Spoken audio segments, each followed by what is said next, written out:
बिस्मिल्लाहिर्रहमानिर्रहीम। अस्सलाम वालेकुम नाज़रीन, आप यूट्यूब चैनल देख रहे हैं। मैं इमरान खान हूँ। ये बहुत इंपॉर्टेंट खबरें हैं और ये है अमेरिका से इनका ताल्लुक़ है।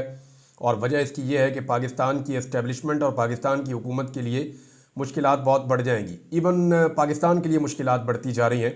मैं मौजूदा रजीम की बात नहीं कर रहा, ओवरऑल पाकिस्तान की बात कर रहा हूँ। उसके कुछ रीज़न्स हैं।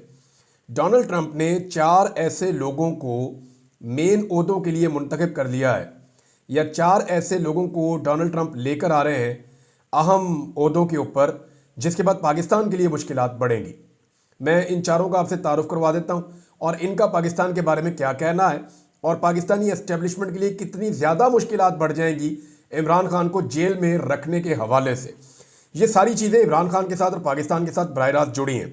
पहले मैं चारों के बारे में आपको बता देता हूँ। एलिस स्टेफनिक, ये जी लगभग 40 साल खातून है और डोनाल्ड ट्रंप के साथ इनकी बड़ी पुरानी वाबस्तगी है और डोनाल्ड ट्रंप के साथ इन्होंने ये बड़े मजबूत तरीके से खड़ी रही ये खातून।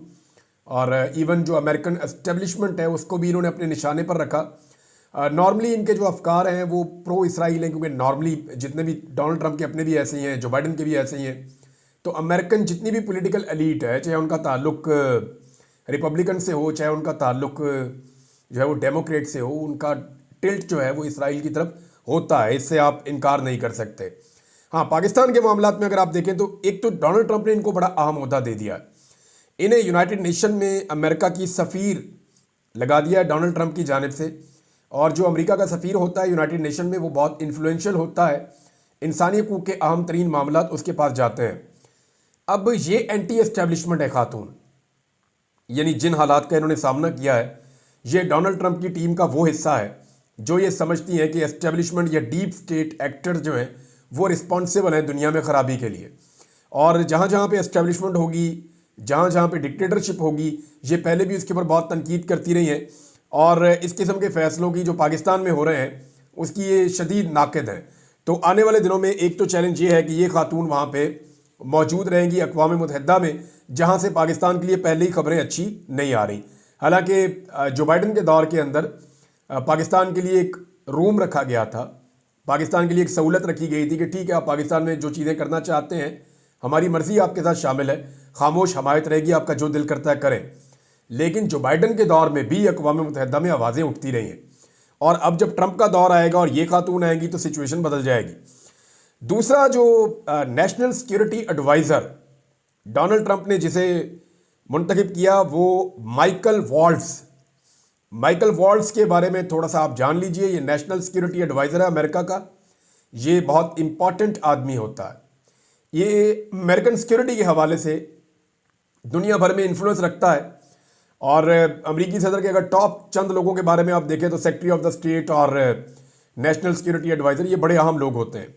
अब ये जो है, ये लगभग 50 साल उम्र का आदमी है और स्पेशल फोर्सेस के अंदर रहा है अमेरिका की, यानी साबिक अमेरिकी फ़ौजी ऑफिसर है और अमेरिकन स्पेशल फोर्सेस का हिस्सा रहा है। ये अफ़गानिस्तान में जंग भी लड़ता रहा, अफ्रीका में भी रहा, अफ़गानिस्तान में भी रहा, मिडल ईस्ट में भी रहा। तो ये इस खित्ते को और पाकिस्तान को अच्छे तरीके से जानता है और लंबा अरसा इसने अफ़गानिस्तान के अंदर भी गुजारा है। 26 साल जनाब इसका फ़ौजी एक्सपीरियंस है और उसके बाद से अब तक ये सियासत में है और चाइना के ये सख्त खिलाफ है। यानी अमेरिका ने एक बनाई थी टास्क फोर्स जिसका नाम था चाइना टास्क फोर्स, जिसने लगभग 400 के करीब तजावीज़ दी थी चाइना के खिलाफ कि अमेरिका को ये चीज़ें करनी चाहिए। वो 15 के करीब लोग थे इसके अंदर, तो ये उसका हिस्सा था। ये जो है जो अमेरिका का नेशनल सिक्योरिटी एडवाइज़र आ रहा है माइकल वॉल्ट्स, ये उसका हिस्सा था। इन्होंने 82 चीज़ों की या ख़तरात की चाइना के हवाले से निशानदेही भी की थी। ये शख्स चीन के साथ एक सर जंग का हामी है और चीन की हमायत में जो भी जाएगा ये उसकी मुखालफत में जाएगा। तो ये भी एक चैलेंजिंग शख्सियत है जिसको डोनाल्ड ट्रंप ने बड़े अहम ओहदे पर लाकर बिठाया है। अच्छा जी, तीसरी बड़ी अहम शख्सियत जिसका डायरेक्ट इन्फ्लुएंस पाकिस्तान पे आएगा वो है सेनेटर मार्को रूबियो। ये डोनाल्ड ट्रंप के बड़े करीबी साथियों में से, लगभग 50 साल से थोड़ी ऊपर इनकी उम्र है, 53 साल होगी या 52-53 साल। और ये बतौर सेनेटर अफ़गानिस्तान का दौरा भी कर चुका है 2011 में और यूक्रेन की जंग के खात्मे का बहुत बड़ा हामी है कि अमेरिका जो पैसे खर्च कर रहा है बैरूनी जंगों के ऊपर, वो खर्च नहीं करने चाहिए। तो दुनिया में जंगों को रोकने के लिए इस आदमी का रोल बड़ा इंपॉर्टेंट होगा। लेकिन पाकिस्तान के हवाले से एक जो अहम चीज़ है वो ये है कि जुलाई 2024 में यानी इसी साल जुलाई में सेनेटर मार्को रूबियो ने अमेरिका में एक बिल पेश किया था जिसमें पाकिस्तान की फौजी इमदाद बंद करने का मुतालबा किया गया था और भारत के लिए अच्छी ख्वाहिशात का इसने इजहार किया था। अब यह भी पाकिस्तान के लिए एक चैलेंज है कि एक ऐसा आदमी अमेरिका का नेशनल सिक्योरिटी एडवाइज़र जा रहा है जिसकी हमारे बारे में राय अच्छी नहीं है। एक ऐसी खातून अक़वाम मुत्तहिदा में अमेरिका की मुस्तकिल सफ़ीर बनने जा रही है जिसकी राय डिक्टेटर्स के बारे में या डिक्टेटरशिप के बारे में या इस तरह की चीज़ें जो डीप स्टेट जो काम करती हैं उसके बारे में अच्छी नहीं है, तो वो भी पाकिस्तान के लिए एक दबाव है। और तीसरा, सेनेटर मार्को रूबियो वो खुद बिल पेश कर चुका है पाकिस्तान के खिलाफ और इंडिया की हमायत में, तो ये भी पाकिस्तान के लिए कोई अच्छा शगुन नहीं है। अब डोनाल्ड ट्रंप खुद जो है वो इमरान खान के बारे में उनके क्या अफकार हैं और नवाज शरीफ के बारे में क्या है, ये रिकॉर्ड का हिस्सा है। नवाज शरीफ साहब ने अभी बड़ी कोशिश की थी डोनाल्ड ट्रंप से मिलने की या उनकी टीम से मिलने की, ये बात सरकारी ज़राए भी बताते हैं, लेकिन वो इसमें कामयाब नहीं हो सके। नवाज शरीफ साहब से उन्होंने मुलाकात नहीं की। चौथी एक और अपॉइंटमेंट है, डोनाल्ड ट्रंप ने काश पटेल को CIA डायरेक्टर नॉमिनेट किया है। काश पटेल जो है ये एक्चुअली इंडियन गुजराती फैमिली से इनका ताल्लुक है। ये बहुत पहले माइग्रेट कर गए थे, बहुत अरसा पहले। वहाँ से अफ्रीका इनकी फैमिली गई थी, अफ्रीका से कनाडा गई थी, कनाडा से इनके वालिद अमेरिका में आए थे और ये अमेरिका में ही पैदा हुए थे। तो काश पटेल, लेकिन इनका ओरिजिन जो है वो इंडिया है। और ये एक बात तो बड़ी क्लियरली इन्होंने कही है काश पटेल ने कि मैं जब इक़्तिदार में आऊँगा तो CIA को जवाब देना पड़ेगा जो कुछ उन्होंने डोनाल्ड ट्रंप के खिलाफ किया है। तो जनाब CIA का डायरेक्टर इनको लगाया जा रहा है। तो डोनाल्ड ट्रंप ने अपनी टीम तकरीबन बनाना शुरू कर दी है। अब सवाल ये है कि इतने सारे जो मुखालिफ नज़रियात के लोग हैं, पाकिस्तान या पाकिस्तान की एस्टेब्लिशमेंट या पाकिस्तान के इदारे या हुकूमत उनको कैसे टैकल करेगी? यही लोग हैं ना डोनाल्ड ट्रंप की आंखें और कान। तो क्या इसहाक डार बतौर वज़ीर ख़ारजा इन खतरात से निपट सकता है? क्या कोई शहबाज शरीफ को सीरियस लेगा? या पाकिस्तान में कोई एक पॉलिटिशियन ऐसा हो, क्योंकि CIA का सारा स्ट्रक्चर अब अगर तब्दील हो रहा है तो मोहसिन नकवी वो पहले की तरह इफेक्टिव रहेंगे नहीं।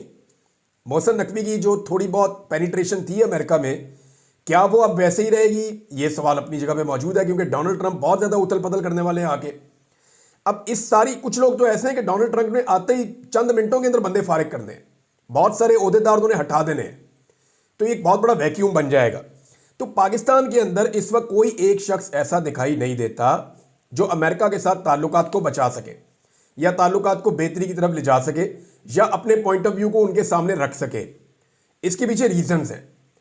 रीजंस ये है कि देखिए, अगर हम ये नहीं कर पाएंगे तो IMF का दबाव आएगा, आलमी इदारों का दबाव आएगा, इंसानी हुकूक के हवाले से यूरोपीय यूनियन का और पूरी दुनिया का दबाव आएगा। पाकिस्तान ने जहां जहां पे जो जो कमिटमेंट की है वो कमिटमेंट पूरी करने का कहा जाएगा। तो ऐसी सिचुएशन में ख्वाजा आसिफ ने कहा था ना कि वेंटिलेटर्स अमेरिका ने लगाए हुए हैं, तो वो अपने वेंटिलेटर निकाल लेगा बकौल ख्वाजा आसिफ के, और शहबाज शरीफ के बकौल जो है बैगर्स आर नॉट चूजर्स। तो आपके पास कोई चॉइस नहीं होगी उनकी हर बात मानने के अलावा।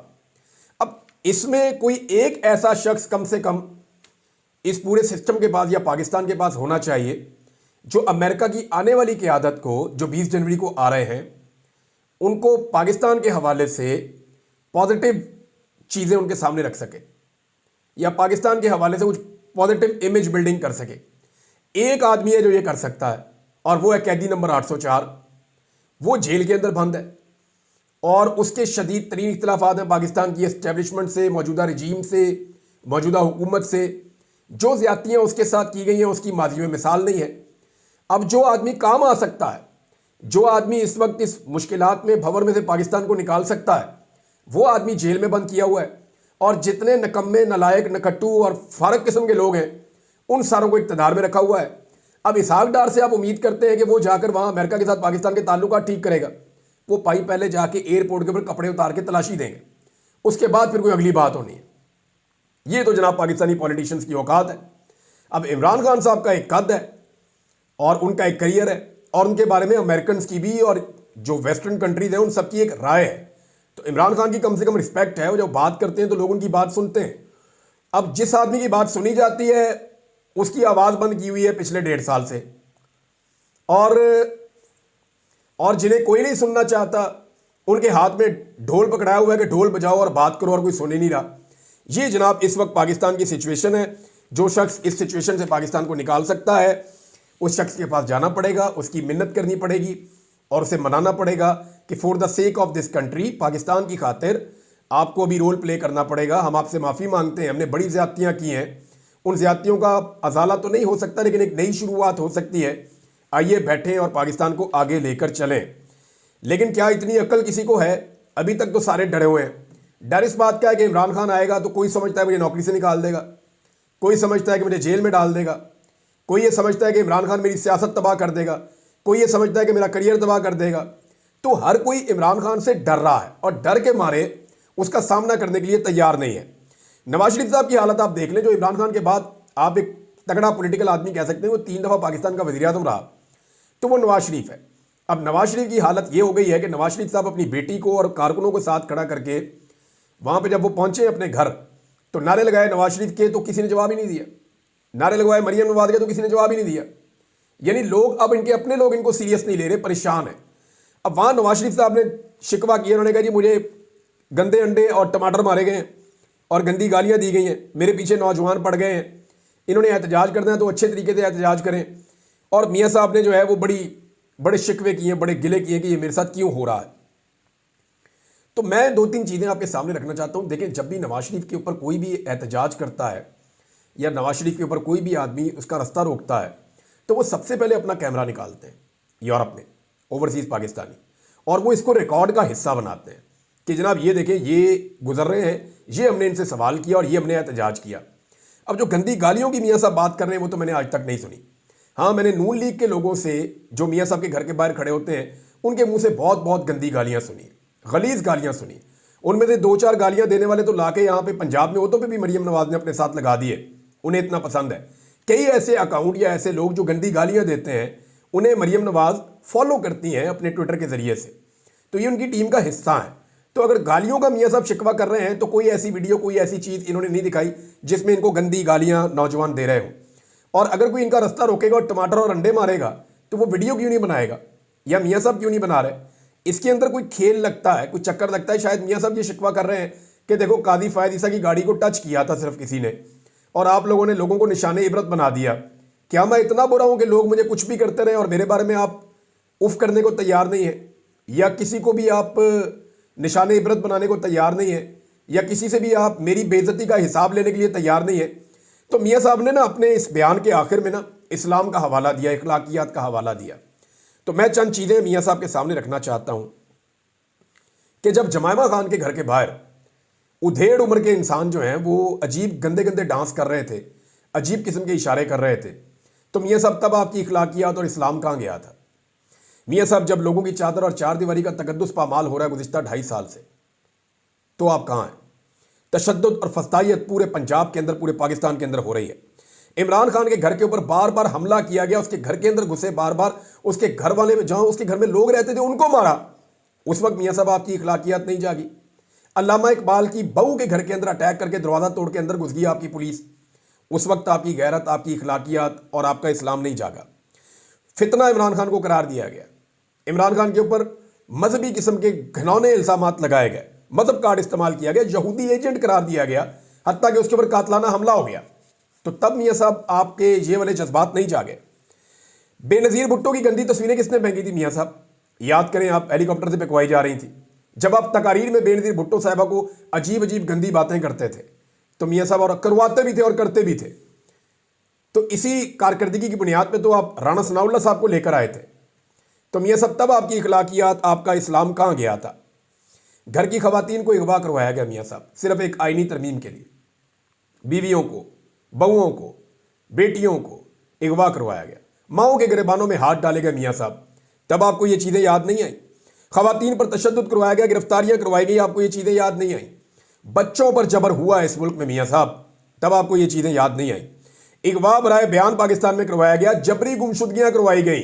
मैं एक सहाफ़ी हूँ, मुझे सिर्फ इसलिए कि मैं आपको सपोर्ट करूँ मियाँ साहब, यानी मुझे जिन लोगों ने अगवा किया, एजेंसी ने मुझे अपनी कैद में रखा और मुझे वो 3 मरतबा उन्होंने मुतालबा किया इस बीच में कि अगर तुम नवाज शरीफ को सपोर्ट कर देते हो या हमारे दोस्त के साथ दोस्ती कर लेते हो और उसके लिए बयानियाँ बनाते हो तो फिर तुम्हारे लिए आसानियाँ पैदा हो जाएंगी, तुम अपने घर चले जाओगे। मियाँ साहब आपके लिए मेरे पे टॉर्चर किया गया और कहा गया कि मियाँ साहब को सपोर्ट कर दो। तो ये तब आपको याद नहीं है? ये इखलाकियात, ये सारा भाषण, जबरी गुमशुदगियाँ जब हो रही थी, जब आप जाली मैंडेट ले रहे थे मियां साहब और विक्ट्री स्पीच कर रहे थे, तब आप भूल गए थे? कैंसर की मरीजा को जेल में बंद करके आपने उसकी जीती हुई नशिस्त छीनी है मियां साहब। उस वक्त आपको इखलाकियात याद नहीं आई, तब गैरत नहीं जागी, तब आपका इस्लाम जो है वो उसने आपको मना नहीं किया। इद्दत वाला केस आपने बनाया इमरान खान के खिलाफ, कितना घटिया केस है, और इसके ऊपर आपने और आपकी पार्टी ने बार बार सियासत की है मियां साहब, और आपने उस शख्स को वोट डाला जो इस केस का गवाह बना जाकर। तो तब भी आप लोगों को मियां साहब ये सारी चीजें याद नहीं आई। आपको सिर्फ तभी याद आती है जब आपके लिए कोई दो नारे आपके खिलाफ लगा दे। ना आज तक आपको किसी ने मारा, ना आपके ऊपर किसी ने ऐसे अटैक किया, बल्कि वो सिर्फ आपसे जवाब मांगते हैं। वो कैमरा निकालते हैं और आपसे सवालात पूछते हैं और जवाब मांगते हैं उन चीज़ों का जिनके जवाबात आपके पास है ही नहीं। आप एक इंटरव्यू किसी न्यूट्रल सहाफ़ी को मियां साहब देकर दिखाएं, चैलेंज है आपको। आप पूरा इंटरव्यू ही नहीं कर पाएंगे, लाइव करके आप देख लें। आपके पास कहने के लिए कुछ बचा ही नहीं है, जो जुल्म और ज्यादती आपने कर ली है। और अब मियां साहब को बार बार याद पता क्या आता है, ये खबर है मेरे पास यहाँ पे, मियां साहब कहते हैं चैंपियन ट्रॉफी में जो है भारतीय टीम पाकिस्तान आ जाए, ताल्लुकात अच्छे होने चाहिए। मियां साहब जो है वो भारत से ताल्लुकात अच्छे करने की ख्वाहिश का इजहार कर रहे हैं। यानी नवाज शरीफ ने लंदन पहुंचते में ये कहा कि पाकिस्तान तमाम ममालिक के साथ अच्छे ताल्लुकात चाहता है, पाकिस्तान के अमेरिका और हमसायों के साथ भी अच्छे ताल्लुकात होने चाहिए। अमेरिका ये बीच में जरूर लाते हैं, लेकिन मियां साहब आप लोगों की कैपेसिटी और कैपेबिलिटी नहीं है। जो आदमी इस वक्त अमेरिकन को गाइड कर सकता है या उन्हें टैकल और डील कर सकता है, आंखों में आंखें डाल के बात कर सकता है, वो आदमी जेल में बंद है। आप लोग सिर्फ पर्ची हाथ में लेकर जा सकते हैं और आपकी बात कोई नहीं सुनेगा, कोई आपकी बात नहीं सुनेगा, क्योंकि सबको पता है कि जो आप कहते हैं वो आप कभी करते नहीं है। सबको पता है कि आपकी हुकूमत जाली मैंडेट पे बनी हुई है। अभी जुल्मे खलीलदाद ने भी इस हवाले से 2-3 स्टेटमेंट दे दिए अब तक। हो सकता है उन्हें भी कोई अहम ओहदा मिल जाए, वो पहले भी ट्रंप की टीम का हिस्सा रहे हैं, उन्हें अहम ओहदा मिल गया इस रीजन के हवाले से तो एक नई मुसीबत और बन जाएगी। इन सारी चीज़ों से अगर निकलना है तो इमरान खान साहब के साथ जाकर बैठ के बात करनी पड़ेगी इस निज़ाम को, उसके अलावा रास्ता कोई नहीं है। अब मियां साहब जो है कभी वो कहते हैं भारत से ताल्लुकात अच्छे रखने चाहिए, बहुत अच्छे रखने चाहिए, लेकिन अपनी इज्जत का सौदा नहीं करना चाहिए। अच्छे ताल्लुकात हम ही रखेंगे, खाली भारत नहीं रखेगा, ये भी सवाल तो है ना। जब इमरान खान साहब भारत से अच्छे ताल्लुकात की बात करते थे, आप कहते थे कश्मीर का सौदा कर दिया। आज मियां साहब कश्मीर का लफ्ज बोले हुए आपको कितना अरसा हो गया? कश्मीर के लिए आपने क्या किया, कितनी आवाज उठाई? 2.5 साल से आपका भाई इस मुल्क में वजीर आजम है, उसने टके का काम नहीं किया कश्मीर के लिए। ये आपका कंट्रीब्यूशन है। और आप हमेशा कहते हैं कि हम कश्मीरी हैं, हम कश्मीर से हैं। तो जो ज्यादती आप लोगों ने पाकिस्तान के साथ ये, आप अब कहते हैं भारत आ जाए पाकिस्तान में क्रिकेट खेलने के लिए। पाकिस्तान की क्रिकेट, मियां साहब आपकी हुकूमत है, मुझे पता है कि आप पीसीबी का चेयरमैन अपना लगाना चाहते थे, और आपने किसी को कह भी छोड़ा था कि आप पक्के पीसीबी के चेयरमैन हैं, पाकिस्तान क्रिकेट बोर्ड की चेयरमैनशिप में आपको दूंगा। और मियां साहब आप मोहसिन नकवी को हटा नहीं पाए। तो जहां पाकिस्तान के अंदर आपकी बात नहीं सुनी जा रही, वहां आप दूसरी टीमों को दावतें दे रहे हैं कि वो आगे पाकिस्तान में खेले आगे पाकिस्तान में, बहुत अच्छी बात है, लेकिन ये यकतरफा ख्वाहिश नहीं होनी चाहिए। अब तक के लिए इतनी, अपना ख्याल रखिएगा, अपने चैनल का भी। अल्लाह हाफिज़।